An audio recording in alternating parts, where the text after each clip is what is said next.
மீனராசியில் பிறந்தவங்களுக்கு வரக்கூடிய ஆவணி மாதத்தில் ஏற்படக்கூடிய கோட்சார கிரக அமைப்புகள் மீனராசியில் பிறந்தவங்களுடைய வாழ்க்கையிலையும் வாழ்வாதாரத்திலையும் எந்த மாதிரியான மாற்றத்தை ஏற்படுத்த போகுதுன்றது பற்றி தானுங்க வேதகால முறையில் துல்லியமாக விரிவாக விளக்கமாக அற்புதமாக இந்த பதிவில் நம்ம பார்க்க போகிறோம். மீனராசியில் பிறந்தவங்களுடைய வாழ்க்கையில் நடக்கக்கூடிய நிகழ்வுகள் ஒரு வருஷத்துக்கு முன்னாடி வாழ்ந்ததுக்கும் இப்போ வாழ்ந்துக்கிட்டு இருக்கிறதுக்கும் சம்மதமே இல்லாமல் இருக்கிறனுங்கன்னு சொல்லக்கூடிய மீனராசியில் பிறந்தவங்க நிறைய பேர் இருக்க தான் செய்கிறீங்க. வரக்கூடிய ஆவணி மாதத்தில் ஏற்படக்கூடிய கிரக அமைப்புகள் உங்களுடைய தேவைகள் பூர்த்தி செய்யும், எதிர்பார்ப்புகள் பூர்த்தி செய்யும். உங்கள் ராசியாதிபதினு சொல்லக்கூடிய குரு பகவான் ராசிக்கு 5வது பாவகத்தில் இருக்க உங்களுடைய ராசியாதிபதி ராசிக்கு 5வது பாவகத்தில் இருந்து உங்களுடைய ராசியை பார்க்கக்கூடிய அற்புதமான தருணம் தானுங்க. சார் இதுக்கு முன்னாடி அப்படி தான் சார் இருந்தார், இல்லை நான் சொல்லலைங்க. 6வது பாவகத்துக்கு அதிபதினு சொல்லக்கூடிய ருணரோக சத்துருஸ்தானாதிபதி 6வது பாவகத்தில் ஆட்சி நிலையில் வரக்கூடிய ஒரே மாதம் இந்த ஆவணி மாதம் தானுங்க. நம்மக்கிட்ட இருக்கக்கூடிய திறமையை வெளிப்படுத்தக்கூடிய ஒரே ஒரு இடம் எதுன்னு கேட்டிங்கன்னா இந்த 6வது பாவகம் தானுங்க. 6வது பாவகத்துக்கு அதிபதி 12வது பாவகத்தை பார்க்கிறார். 12வது பாவகத்துக்கு அதிபதினு சொல்லக்கூடிய 12வது பாவகத்தில் இருக்கக்கூடிய ராகின் சாரத்தில் தான் இந்த மாதம் பிறக்கப்படுது. ஆவணி மாதம் 1ஆம் தேதி செவ்வாய்க்கிழமை தனஸ்தானாதிபதினு சொல்லக்கூடிய செவ்வாவுடைய நாளில் சுவாதி நட்சத்திரம்னு சொல்லக்கூடிய ராகு பகவானுடைய சாரத்தில், அதாவது ஸ்ரீ கருடன் அவதரித்த நட்சத்திரம்னு சொல்லுவாங்க. அப்பேற்பட்ட நட்சத்திரம் துலா ராசியில் தான் இந்த மாதம் பிறக்கப்படுது. அப்போ துலா ராசியாதிபதினு சொல்லக்கூடிய அசுர குரு உங்கள் ராசியை பார்க்கிறார். தேவகுருன்னு சொல்லக்கூடிய குரு பகவான் உங்கள் ராசியை பார்க்கிறார். பொதுவாக மீனராசியில் பிறந்தவங்க தனக்காக ஒரு வேலை செய்துக்கிட்டேனுங்க, ஒரு விஷயம் பண்ணணுங்கன்னு சொல்கிறத விட தன்னை சார்ந்தவங்களுக்காக தானுங்க ஒரு செயல் செய்துன்னு சொல்கிறவங்க தான் அதிகமாக இருக்காங்க. நம்பி கெட்டவங்க நிறைய பேர். யாரையும் நம்ப வச்சு ஏமாற்றி விட்டணுங்க, கழுத்தறுத்துட்டணுங்கன்னு சொல்லக்கூடியவங்களாம் மீனராசியில் இருக்க மாட்டாங்க. அடுத்தவங்களுக்கு உதவணுங்க, நான் ஏமாந்து போனணுங்கன்னு சொல்லக்கூடியவங்க மீனராசியில் மெஜாரிட்டியாக இருப்பாங்க. அப்போது மீனராசியில் பிறந்தவங்களுக்கு தனஸ்தானாதிபதினு சொல்லக்கூடிய ஒரு கிரகம் தொழில்ஸ்தானத்தை பார்க்கிறார். தனகாரகன் சொல்லக்கூடிய கிரகம் லாபஸ்தானத்தை பார்க்கிறார். நல்லா தெரிஞ்சுக்கிடுங்க, செவ்வாவுடைய வீட்டை குரு பார்ப்பதும் குரு பகவானுடைய வீட்டை செவ்வாய் பார்ப்பதும் நடக்கக்கூடிய அற்புதமான ஒரு விஷயம் இந்த ஆவணி மாதத்தில். தனஸ்தானாதிபதி வீட்டை தனகாரகன் பார்க்கிறார், தொழில்ஸ்தானாதிபதி வீட்டை தனஸ்தானாதிபதி பார்க்கிறார். இந்த நிகழ்வால் மீனராசியில் பிறந்தவங்களுடைய பொருளாதார ரீதியாக இருக்கிற சிக்கல் சீராகிறதுக்கு வாய்ப்பு இருக்குது, குறையறதுக்கு வாய்ப்புகள் உண்டு.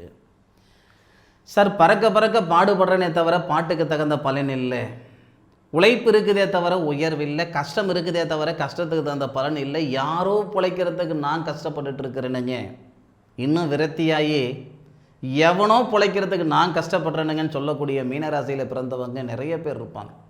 இந்த நேரம் இந்த பிரபஞ்சம் தரக்கூடிய அற்புதமான தருணம். உங்கள் ராசியில் இருக்கக்கூடிய சனி பகவான் ஜென்மத்தில் இருக்கிறவர், ஜென்ம சனியாக இருக்கிறவர் வக்ரகதியில் இருக்கார். உங்கள் ராசிநாதன் உச்ச நிலையில் இருந்து உங்கள் ராசியை பார்க்கிறாரு. தனஸ்தானாதிபதி சுபஸ்தானத்தில் ஏறி, தனஸ்தானாதிபதி யார்? செவ்வா. சுபஸ்தானத்தில் ஏறு 17ஆம் தேதி 18ஆம் தேதி தனகாரகன் சொல்லக்கூடிய குரு பகவானுடைய சாரத்தில் ஏறி தொழில் ஸ்தானத்தையும் லாபஸ்தானத்தையும் பார்க்கிறார். தனஸ்தானாதிபதியும் தனகாரகனும் இருவரும் லாபஸ்தானத்தை பார்க்கிறாங்க. வேலை வாய்ப்பில் உங்களுக்கு தொழில் நிமித்தமாக மாற்றங்கள் வரும். சார் வேலையே இல்லாமல் இருந்துக்கிட்டு இருக்கிறேன் சார், கிட்டத்தட்ட இந்த ஒரு வருஷமாக பைத்தியம் ஒன்று பிடிக்கல சார், இருக்கலாமா இருக்க வேணாமான்ற மனநிலையில் நான் இருந்துக்கிட்டு இருக்கிறேனுங்க. என்னால் நிறைய பேர் வாழ்ந்துருக்கிறாங்க, வளர்ந்துருக்கிறாங்க, உருப்பட்டுருக்கிறாங்க, உயர்ந்துருக்கிறாங்க. என்னுடைய சூழ்நிலை ரொம்பவும் மோசமாக இருந்துக்கிட்டு இருக்குதுங்க. பார்த்த இடத்துல காசு பணமாக இருந்தது போய் எந்த பக்கம் 10 ரூபாய் இருக்குதுன்னு தேடுற காலகட்டத்தில் இருந்துக்கிட்டு இருக்கிறேனுங்க. உங்ககிட்ட சொல்கிறதுக்கு என்ன இருக்குது, இருந்த நகனட்டு முதல் கொண்டு அடமானம் வச்சு பார்த்துப்புட்டனுங்கன்னு சொல்லக்கூடிய மீனராசியில் பிறந்தவங்க நெசத்துக்கு சொல்கிறனுங்க நிறைய பேர் இருக்க தான் செய்வீங்க. இந்த நேரம் உங்களுக்கு அற்புதமான ஒரு காலகட்டமாக இருக்கும். அதுவும் 18 தேதிக்கு மேற்கொண்டு ரொம்ப நிறைவாக இருக்கும். கொடுத்த பணம் வந்து சேர்றதுக்கு வாய்ப்புகள் இருக்குது, வாங்கின பணம் கட்டுறதுக்கான சந்தர்ப்பம் உருவாகும். கூரையை பிச்சுக்கிட்டு இந்த பிரபஞ்சம் நமக்கு கொடுக்க போகிறதில்லை. அதை நீங்கள் எதிர்பார்க்குற ஆளும் கிடையாதுங்க. நீங்கள் ஆணாக இருந்தாலும் சரி, பெண்ணாக இருந்தாலும் சரி, உழைக்கிறதுக்கு நான் ரெடியாக இருக்கிறேனுங்க, என் உழைப்புக்கு தகுந்த உயர்வு மட்டும் இருந்தால் போதும்னு சொல்லக்கூடியவங்க தான் இந்த மீனராசியில் பிறந்தவங்க. யாருக்கு நான் பாரமாக இருக்க நான் விரும்பலைங்க, கடனோட சாகிறதுக்கு நான் விரும்பலை, என் கடனை கட்டிவிட்டு நான் போகணுங்க, அதுக்கு எனக்கு வழி சொல்லுங்கன்னு சொல்லக்கூடியவங்க தான் மீனராசியில் பிறந்தவங்க அதிகமாக இருக்கிறீங்க. உங்களுடைய எதிர்பார்ப்பு அதுதானுங்க. 18ஆம் தேதியிலிருந்து எழுதி வச்சுக்கிடுங்க. மாத தொடக்கத்திலிருந்தே ஒரு சிலருக்கு ஒரு சில மாதிரியான மாற்றங்கள் தரும். 18ஆம் தேதியிலிருந்து தீர்க்கமாக சொல்கிறேனுங்க, 18ஆம் தேதியிலிருந்து தொழில் நிமித்தமாக மாற்றங்கள் வரும். லாபஸ்தானம் நல்ல விதமாக இருக்குது. இதில் இன்னொரு முக்கியமான ஒரு விஷயம் உண்டுங்க. என்னன்னா, இந்த தனஸ்தானாதிபதினு சொல்லக்கூடிய ஒரு கிரகம் செவ்வாய் தானே. குடும்பஸ்தானாதிபதி, தனஸ்தானாதிபதி, உடல்ஸ்தானாதிபதி, வாக்கு படிப்பு ஸ்தானாதிபதி. உங்கள் ராசிக்கு 2வது பாவகம் குடும்பஸ்தானாதிபதி சுபஸ்தானத்தில் இருந்து திருமணஸ்தானத்தை பார்க்கிறார். குடும்பத்தில் நிம்மதி சந்தோஷம் உருவாகும். சார், நான் புரட்டாதி நட்சத்திரம்னு சொல்லக்கூடிய குபேரர் அவதரித்த நட்சத்திரம் 4வது பாதத்தில் பிறந்திருக்கிறேனுங்க, இல்லை உத்திரட்டாதி நட்சத்திரம்னு சொல்லக்கூடிய காமதேனு கடவுள் அவதரித்த நட்சத்திரத்தில் பிறந்திருக்கிறேனுங்க, இல்லை சனி பகவான் அவதரித்த நட்சத்திரம்னு சொல்லக்கூடிய ரேவதி நட்சத்திரத்தில் பிறந்திருக்கிறேனுங்க. நீங்கள் எந்த நட்சத்திரம், இந்த மீனராசியில் 9 பாதத்தில் நீங்கள் எந்த பாதத்தில் பிறந்தவங்களாக இருந்தாலும் சரி, உங்கள் ராசியில் இருக்கக்கூடிய சனி பகவான் ரேவதி நட்சத்திரத்தில் இருக்கிறாரே, அந்த ரேவதி நட்சத்திரத்துக்கு அதிபதி திருமணஸ்தானாதிபதியின் சுபஸ்தானாதிபதினு சொல்லக்கூடிய ஒரு கிரகம் உங்கள் ராசிக்கு 7வது பாவகத்தில் ஆட்சி உச்சமம் பெற்று 22ஆம் தேதி உங்கள் ராசியை பார்க்கிறார். மண்மனை யோகம் வாங்குறதுக்கு வாய்ப்புகள் உண்டு. மண்மனை யோகம் வர்றதுக்கான வாய்ப்புகள் உண்டு. பூமிகாரகன் சொல்லக்கூடிய செவ்வாய் சுபஸ்தானம், வாகனஸ்தானம், 2வது சுபஸ்தானம் மண்மனைக்கு அதிபதி, அந்த இடத்துல இருந்து சுபஸ்தானாதிபதியை பார்க்க, சுபஸ்தானாதிபதி ஆட்சி உச்சமும் பெற்று உங்கள் ராசியில் இருக்கக்கூடிய சனி பகவானுக்கு சாரமம் கொடுத்து உங்கள் ராசியை பார்க்கக்கூடிய தருணம் விரய செலவுகள் நடக்கும். ஆவணி மாதம் 22 தேதிக்கு மேற்கொண்டு தொழில் நிமித்தமாக 18ஆம் தேதியிலிருந்தே மாற்றம் இருக்குது. 22 தேதியில் எழுதி வச்சுக்கோங்க, 100% நடக்கும். சார், இன்றைக்கி 4 காசு பணம் இல்லை, நான் மனை எங்கே சார் நான் வாங்க போகிறேன்? ஏன், வாகனம் வாங்கக்கூடிய வாய்ப்புகள் இருக்குது. ஆனால் வாகனம் வாங்குறது புத்திசாலித்தனம் மீனராசியில் பிறந்தவங்களுக்கு இது கிடையாது. அதனால் மனம் வாங்குறதுக்கு முயற்சி பண்ணுங்க.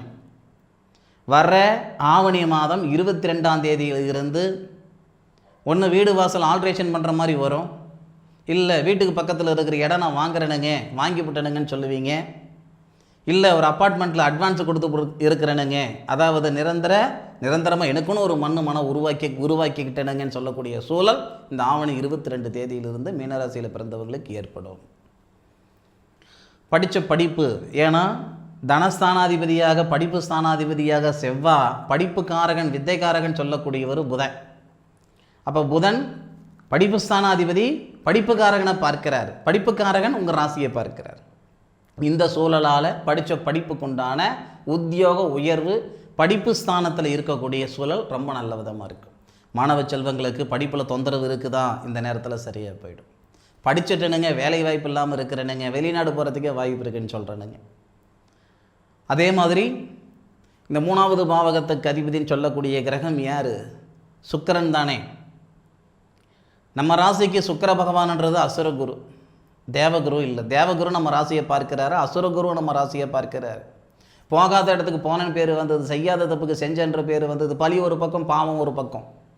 இந்த மாதிரி மன அழுத்தமெல்லாம் சரியாகிறதுக்கான வாய்ப்புகள் மீனராசியில் பிறந்தவங்களுக்கு உண்டு. 1ஆம் தேதியிலிருந்து 17ஆம் தேதி வரை உங்கள் ராசியில் இருக்கக்கூடிய சனி பகவான் 3வது பாவகத்தையும் பார்க்கிறார், சகோதர ஸ்தானத்தையும் பார்க்கிறாரு, அதே மாதிரி தைரிய ஸ்தானத்தையும் பார்க்கிறார்.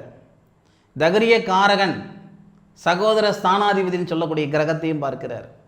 அப்போ அந்த சகோதர ஸ்தானாதிபதினு சொல்லக்கூடிய சுக்கிரன் உங்கள் ராசியை பார்ப்பதால் அண்ணன் தம்பிகளுக்குள்ளே இருக்கக்கூடிய கருத்து வேறுபாடு, பகை,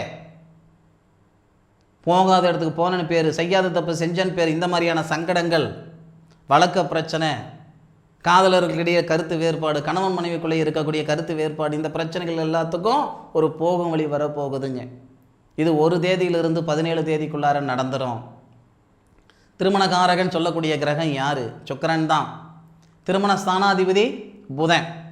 1ஆம் தேதியிலிருந்து 17ஆம் தேதி வரை மீன ராசியை திருமணகாரகன் பார்க்கிறார். 22லிருந்து 31 தேதி வரை திருமண ஸ்தானாதிபதி மீனராசியை பார்க்கிறார். அப்போ திருமணக்காரகனும் திருமண ஸ்தானாதிபதி பார்வை மீனராசி மேலே படுது.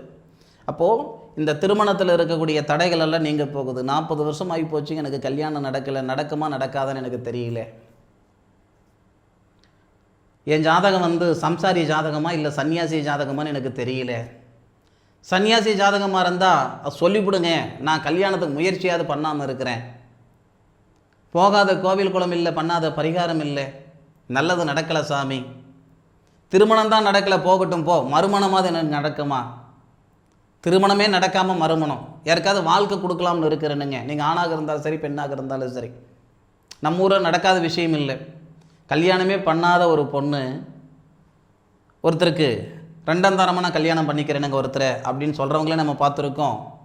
கல்யாணம் ஆகாத ஒரு பையன், ஆம்பளை பிள்ளை, ஏற்கனவே திருமணம் ஆன பிள்ளை கல்யாணம் பண்ணதும் நம்ம பார்த்துருக்கோம். இது விதி, அவங்களுடைய பிரார்த்தம்.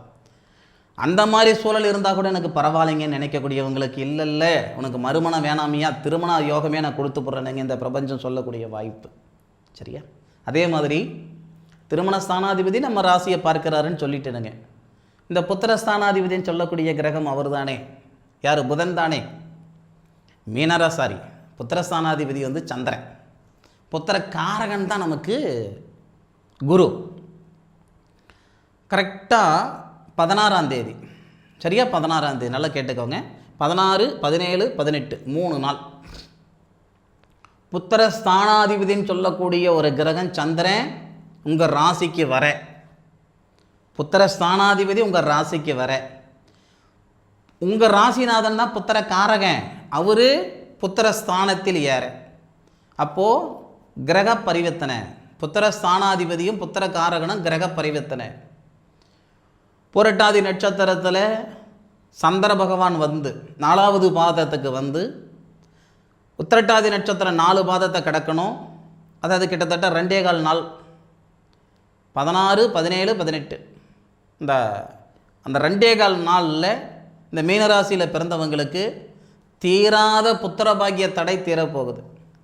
திருமணமாகி 10 வருஷம் ஆகுது, 15 வருஷம் ஆகுது. ஐயா ஒரு விஷயம் சொல்கிறேனுங்க, நீங்கள் உங்களுடைய எதிர்பார்ப்புகள் நான் தப்புன்னு சொல்லவே மாட்டேனுங்க. அதாவது உங்களுடைய எண்ணங்கள், உங்களுடைய சிந்தனைகள், உங்களுடைய எதிர்பார்ப்புகள் நியாயம்தானுங்க. ஆனால் எந்த நேரத்தில் எதை நம்ம செய்கிறோன்றது தான் நமக்கு தெரிஞ்சிக்க வேண்டிய ஒரு விஷயம். அதுதான் முக்கியம். இந்த புத்திரஸ்தானம் வலுவாக இருக்கும் பொழுது எந்த கிரக அமைப்புகள், எந்த சூழல் நமக்கு வலுவாக இருக்கோ அந்த நேரத்தில் அந்த வேலை செய்யும் பொழுது தான் நமக்கு சாதகமாக இருக்கும். இந்த மீனராசியில் பிறந்தவங்களுக்கு சந்திர பகவான் நல்லா அந்த கேலண்டரில் கூட இருக்குங்க. இன்றைக்கி என்ன நட்சத்திரம்ன்றது இந்த மொபைல் ஆப்பில் கூட எல்லாம் நிறைய பேர் வச்சுருக்கிறீங்க. அந்த மாதிரி சந்திரன் புரட்டாதி நட்சத்திரம் 4வது பாதத்தில் வரும் பொழுது, அப்பத்தில் இருந்து ரேவதி நட்சத்திரம் 4வது பாதத்தில் இருக்கிற வரைக்கும் இயற்கையோ செயற்கையோ, போகாத கோவில் இல்லை, செய்யாத பரிகாரம் இல்லை, பார்க்காத வைத்தியம் இல்லை, குழந்தை பாக்கியம் எனக்கு இல்லை, பிரம்மச்சாரியாக இருந்து அப்படியே இருந்திருந்தாலும் சந்தோஷமாக இருந்திருக்கும், சம்சாரி ஆகிட்டு தாய் தந்தை ஆக முடியல என்ற கவலை எனக்கு இருக்குதுன்னு சொல்லக்கூடிய தம்பதிகளுக்கு நான் சொல்லக்கூடிய வார்த்தை, ரேவதி நட்சத்திரம், உத்திரட்டாதி நட்சத்திரம், புரட்டாதி நட்சத்திரம் அன்று, புரட்டாதி நட்சத்திரம் 4வது பாதத்திலிருந்து அந்த 9 பாதத்தில் சந்திரன் பயணிக்கக்கூடிய காலகட்டத்தில் இயற்கையாவோ செயற்கையாவோ குழந்தை பாக்கியம் நிற்கிறதுக்கு வாய்ப்புகள் உண்டு. நான் வணங்குற முருகர் மேல ஆணையை அந்த வார்த்தை நான் சொல்கிறேனுங்க. 100% இது உண்மை, இல்லை மாற்றுக்கிறது இல்லை. அந்த நாளில் திருச்செந்தூர் போயிட்டு வர்றது ரொம்ப ரொம்ப விசேஷம். உங்களுக்கு சந்தர்ப்பம் இருந்தால் அந்த நாளில் திருச்செந்தூர் போயிட்டு வாங்க. அடுத்த வருஷம் அதே நாள் வரும்போது 3 பேரை போயிட்டு வருவீங்க. இன்றைக்கி கணவன் மனைவியாக போகிறீங்க, அடுத்த வருஷம் அதே நாளில் தாய் தந்தையாக போவீங்க. அதில் மாற்றுக்கிறது இல்லை. இந்த நேர காலங்களில் உங்களுடைய சுய ஜாதகத்தில் இருக்கக்கூடிய கிரக அமைப்புகள் முழுமையாக தெரிஞ்சுக்கணும் என்ற எண்ணம் இருந்தால் உங்களுடைய ஜாதகத்தை எனக்கு வாட்ஸ்அப்பில் அனுப்புங்க. முழுமையாக கணக்கு போட்டு விரிவாக விளக்கமாக வேதகால முறையில் பிரமாதமாக சொல்கிறேனுங்க. இந்த பதிவு மீனராசியில் பிறந்தவங்களுக்கு மிகப்பெரிய மாற்றத்தை கொடுக்கும் அப்படின்ற நம்பிக்கை எனக்கு முழுமையாக இருக்குதுங்க. மீண்டும் அடுத்த ஒரு அற்புதமான தருணத்தில் மீனராசியில் பிறந்த சொந்தங்களை சந்திக்கும் வரை உங்களிடமிருந்து விடைபெறுவது உங்கள் வீட்டு ஜோதிட நண்பனான மா காளிதாஸ் மணிகண்டன். திருச்சிற்றம்பலம். வாழ்க வையகம், வாழ்க வளமுடன்.